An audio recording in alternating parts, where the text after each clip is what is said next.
Hello everyone. You are warmly welcome to Saman Yapa YouTube channel. අද දවසේදී අපි කතා කරන්නේ ඉංග්‍රීසි කතා කරනකොට බොහෝ අය වරද්ද ගන්න වාක්‍ය රටා දෙකක් සම්බන්ධව. තවත් සමහරු මේ දෙකේ අතර වෙනස දන්නේ නැහැ. ඒ වගේම බොහෝ අය හිතාගෙන ඉන්නේ මේ දෙකම එකක් කියලා.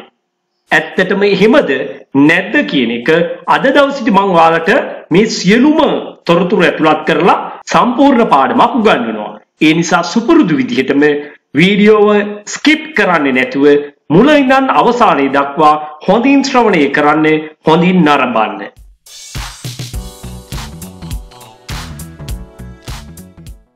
අතීතයේදී යම් දෙයක් කරන්න පුරුදු වෙලා හිටියා. උදාහරණයක් විදිහට කිව්වොත් උදේම නැගිටින්න පුරුදු වෙලා හිටියා.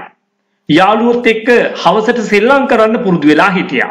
මෙන්න මේ වගේ අතීත හුරු පුරුදු සම්බන්ධව කතා කිරීමේදී අපි කරන්නේ මෙන්න මේ වාක්‍ය රටාව භාවිතා කිරීම. මොකද්ද රටාව? සියලුම කර්තෘපද සමග කිසිම ભેදයකින් තොරව used to මේක ශබ්ද කරන්නේ used to යොදා ගන්නවා. in අනතුරු අපි ප්‍රධාන ක්‍රියාපදය infinitive form එකෙන් තමයි තියන්න ඕනේ.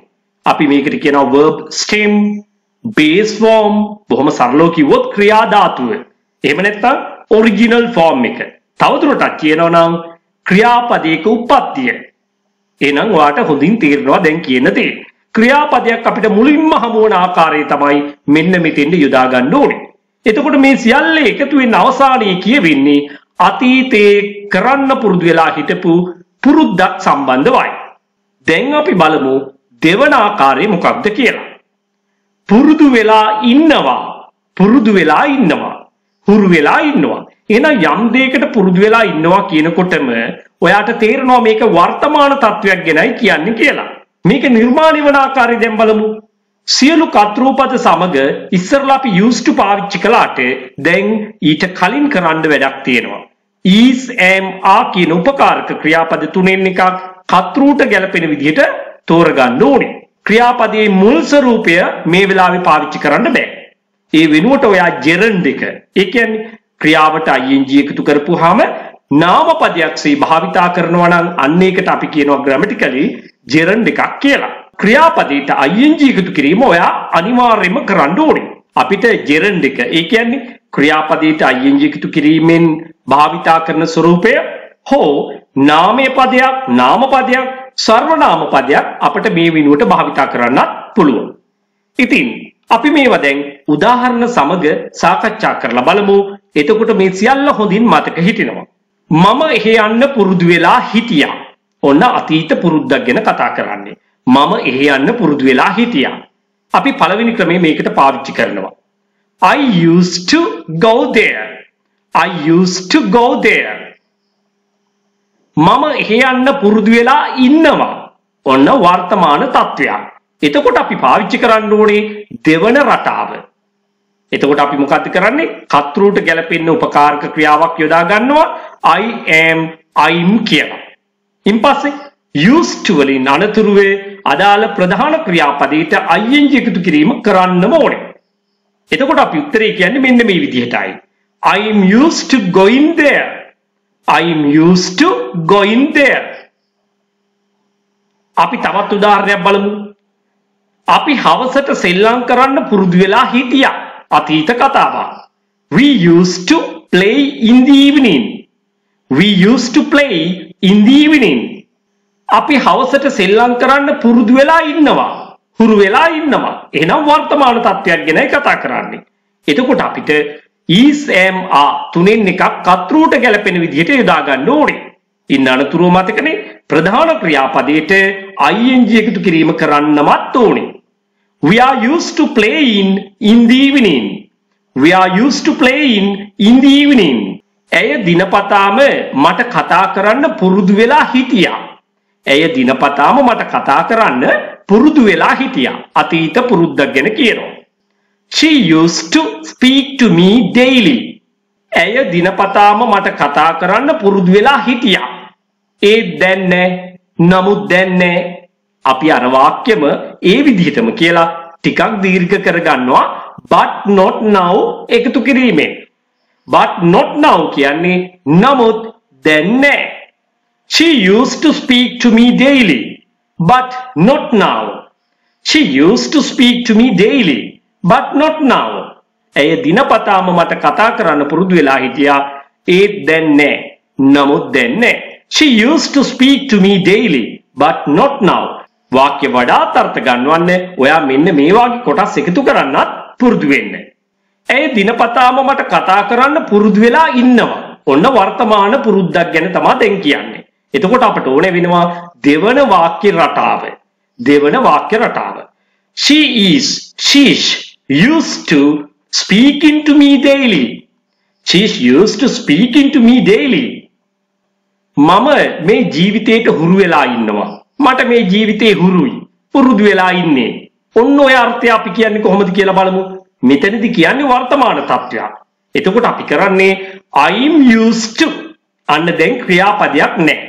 මෙතන යෙදලා තියෙන්නේ නාමපදයක්. life කියන නාමපදය. this කියන වචනය මෙතන වැඩ කරන්නේ නාම විශේෂණ පදයක් සේ. I'm used to this life. I'm used to this life. මම මේ ජීවිතේට හුරු වෙලා ඉන්නවා. මට මේ ජීවිතේ හුරුයි. I'm used to this life. අපි මේ පළාතට එහෙම නැත්නම් ප්‍රදේශයට පුරුදු වෙලා ඉන්නේ. අපිට මේ පළාත හුරුයි. ප්‍රදේශය හුරුයි. ඔන්න ඔය අර්ථය කියන්නේ කොහොමද? එතකොට කියන්න වෙන්නේ වර්තමාන තත්ත්වයක් ගැන කියන්න පුළුවන් වන දෙවන වාක්‍ය රටාව. We are used to this area. We are used to this area. ඔයාට මේ පළාතේ හුරුයිද? මේ ප්‍රදේශයේ හුරුයිද ඔයාට? අපි ප්‍රශ්නයක් අහනවා. Are you used to this area?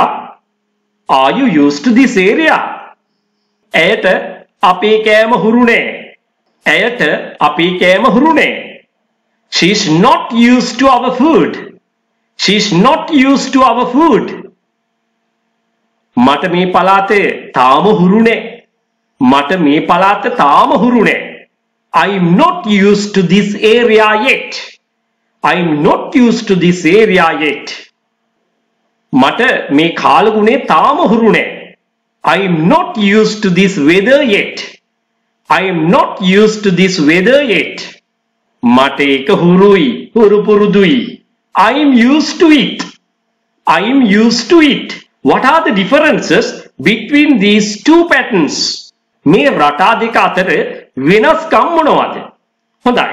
අපි එහෙමනම් ඒ ගැන දැන් කතා කරමු. මම ඉංග්‍රීසි ඉගෙන ගන්න පුරුදු වෙලා ඉන්නවා. වර්තමාන තත්ත්වයක්. I am used to learning English. I am used to learning English. අපිට මේ වාක්‍යෙම අතීත කාලයෙන් කියන්නත් පුළුවන්, අනාගත කාලයෙන් කියන්නත් පුළුවන්. අන්න ඒක තමයි මේ වාක්‍ය රටාව. එහෙම නැත්නම් අර දෙවන වාක්‍ය රටාවේ විශේෂත්වය. මම ඉංග්‍රීසි ඉගෙන ගන්න පුරුදු වෙලා හිටියා. I was used to learning English. I was used to learning English. මම ඉංග්‍රීසි ඉගෙන ගන්න පුරුදු වෙලා ඉඳීවි සිටීවි. එතකොට අපි කරන්නේ I will be used to learning English කියලා වාක්‍ය වෙනස් කරනවා. I'll be used to learning English. මම මේ කාලගුණයට පුරුදු වෙලා ඉන්නවා.